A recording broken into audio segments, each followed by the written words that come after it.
the last 2 weeks, I've been sharing with you a journey across the countryside of Ireland, asking questions on what the identity of the Irish soul truly is. Well, now I have arrived in the place many tourists will see when they come to Ireland for the first time, Dublin. Now, while most people probably don't recognize ancient Ireland as Dublin, they think about Newgrange, they think about the stone circles, they think about the West Coast, which we've been showing you in the series so far. However, there is a lot of information to be had in Dublin itself. And so we're here towards the end of the trip, leading up to our time at the Hill of Ishnach.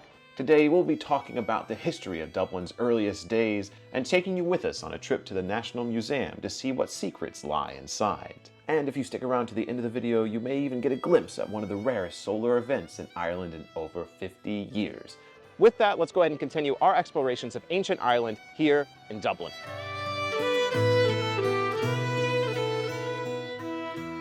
While it is commonly known that Dublin was founded by the Vikings, there is evidence both written and archaeological that some form of settlement existed here at least to some extent before the Vikings invaded. But it was the Vikings who officially established the town as we know it today. Dublin was first used as a wintering port by the Vikings in 841 CE. The Vikings would then use this place to stage their raids and campaigns against the Irish until they were kicked out in the year 849.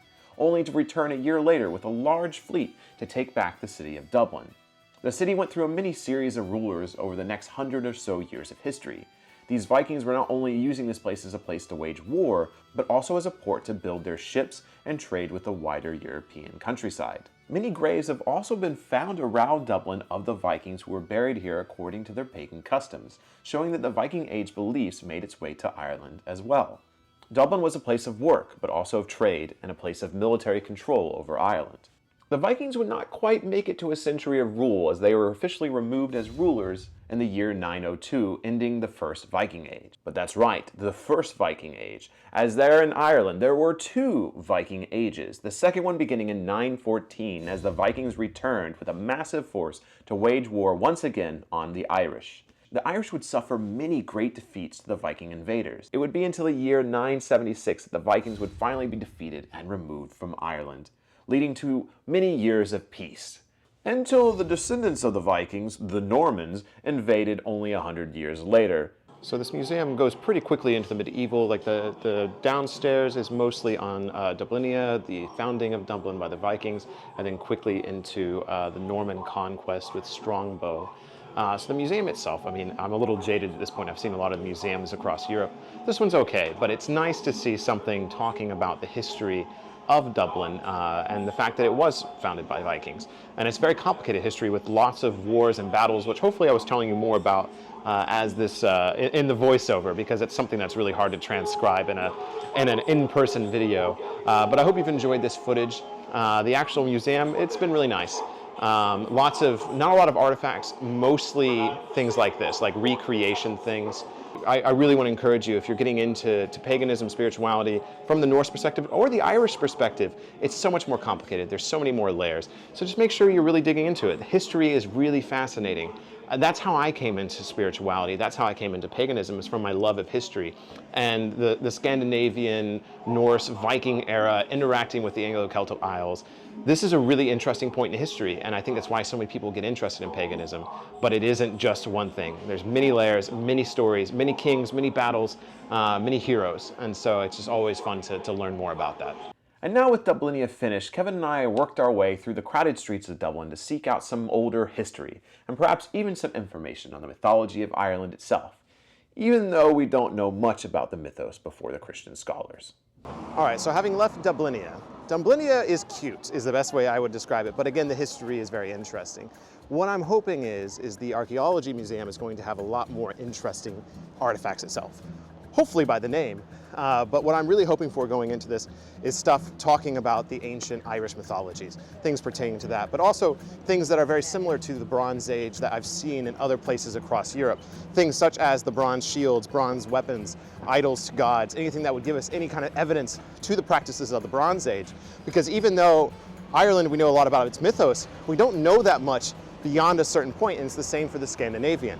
We really don't know that much information before it was written down by the Christian scholars, by the monks. And so our ability to sit here and guesswork at what they were doing at Newgrange, what they were doing at the stone circles, is very, very limited. So anything, anywhere in the world that can give us any evidence towards what was happening in the pre-Christian past, I get very excited about. So we'll see what's inside. I had intended on recording in the museum itself, sharing with you my thoughts in the moment. However, Kevin very quickly pointed out there were many signs that said no filming, so I decided to be a little sneaky instead. The Museum of Dublin is first and foremost free, which I always appreciate. However, it's not only just free, there are many artifacts in here, not just of Ireland, but also from around the world. And while I had hopes of finding more religious artifacts than I did, I was still very happy to find a few that stood out to me. But rather than discuss this over voiceover, I thought it would be good for Kevin and I to sit down for a nice cold pint of beer and decompress from all that we had seen today. The interesting thing is there probably were people where we are right now in Dublin worshiping Odin and Thor back in the day. Maybe not to a great extent because of the nature of it, but it would have been happening because that was something that in Heidelberg, Germany, like there was Christians and pagans living side by side, and that's one of the theories of why the Mjolnir came to be, is because the Christians were identifying themselves with the cross, and the pagans needed something to identify themselves, and so they started using the Mjolnir. And so this might have been something that was more higher class, but also city people living at this time was wearing things such as Mjolnir because they were interacting with Christians. Right, as a way to identify themselves after the others came in. Yeah. Yeah. And You got a nice Guinness mustache. oh, I by the know. way. That's I think I keep it there for it. As spit it out, you're spitting. The other thing I did find interesting at Dublinia was they said like the number of Viking graves that they found in and around Dublin, it pretty much 10 to 1 male to female. So it was very much the men coming over, raiding, trading, and then marrying locals. Yeah. Marrying locals. So it wasn't as much colonization. Correct. Yeah, in the sense of like in England, or the Wessex, Sussex, and all those things, or Mercia, or Northumbria, they were coming to settle for the farmland. Whereas Dublin, it was a little bit further away. It was on the west, like the western seas, more so than the east. So it'd been much harder to get to as a colonizer rather than a trader. You really need to travel a bit further in order to trade. Right, and the fact that the trade route they took was around the north coast of Scotland, down the Isle of Man, through the Irish Sea to here to Dublin. So it was a lot of interacting between here and the Mediterraneans and the continental Europeans coming up. Yeah. So moving on to the archaeology museum. How did you like this one? Much better. A lot of artifacts. Lot of artifacts. The amount of gold. There was a whole exhibit just for the gold found in Ireland. Yeah.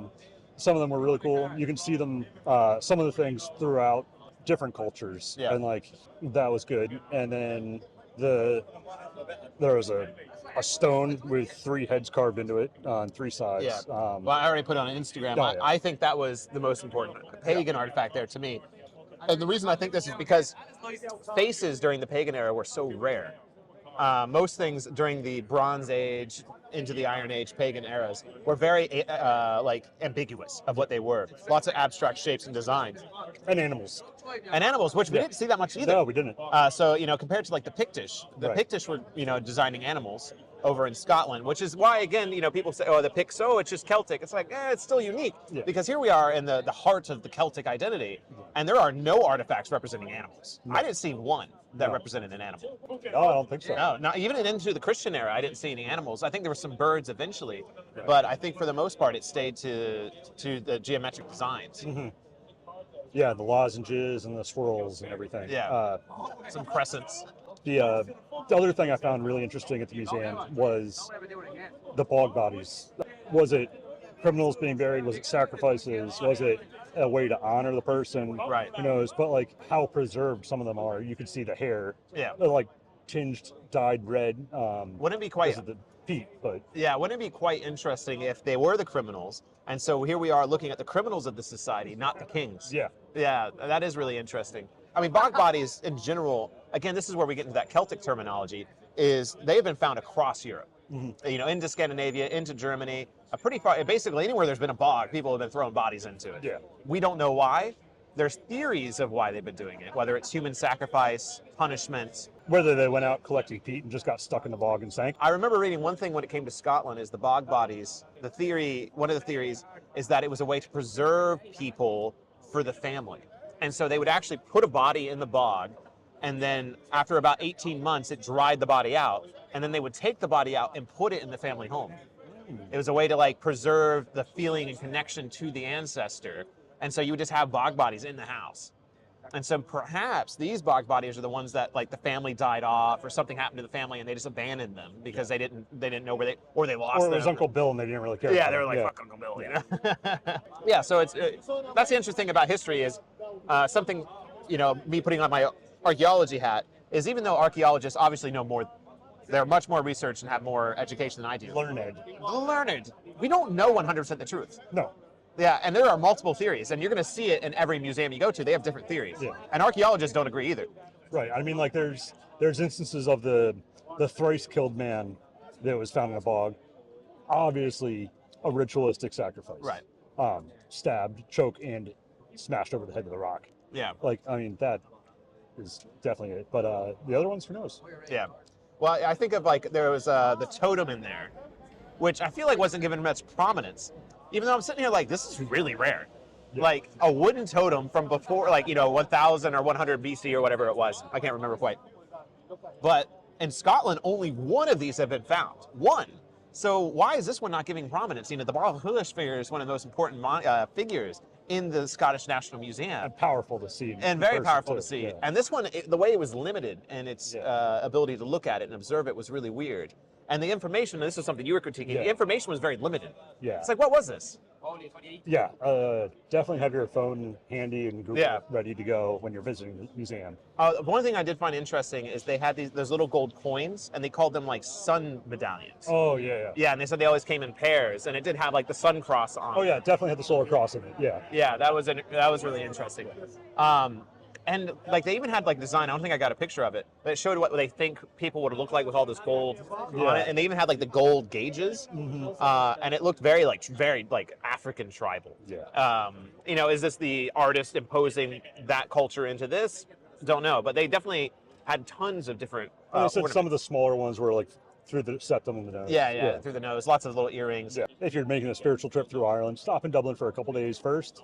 Get over the jet lag here, have a couple pints, check out the museum, Dublinia, the Leprechaun Museum, and just see the sights, connect with Ireland in the city first, and then go out to the countryside. And you'll probably appreciate the countryside more. Absolutely. We're kind of ending-ish this trip in the country, in the cities. But make sure, you tune in. So we have still like 2-ish things coming up, maybe 3, with the Hill of Ishnak, one of the largest fire festivals in the world. So lots of things coming up, so make sure you follow along for this adventure. Now we're going to enjoy our beers and stop recording our life. So see you in the next one. Sláinte. As Kevin and I retreated to our camper van on the coast to some much-needed rest, I also took this time to step away and record a vlog for my YouTube and Patreon supporters discussing this journey long before these videos came out here on YouTube. So hey, if that sounds interesting to you, why don't you slide on down and join up to see all past and upcoming vlogs, as well as Q&A videos that I offer exclusively on Patreon and YouTube members. Anyways, when I was heading back to the van, I received a text that the Northern Lights would be visible for the first time around Dublin to those who could get into the mountains quickly. Since I have never seen the Northern Lights in my life, I ran back, woke Kevin up from his nap, and took us into the mountains for one of the rarest astrological events in Ireland in over 50 years.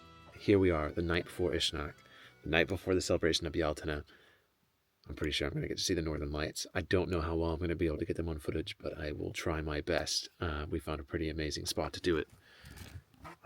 Again, I don't know. Oh my gosh, yeah, you can already start to see him a little bit. Yeah, so we'll see. I'll show you any footage I'm able to get, but this is a pretty special moment for me.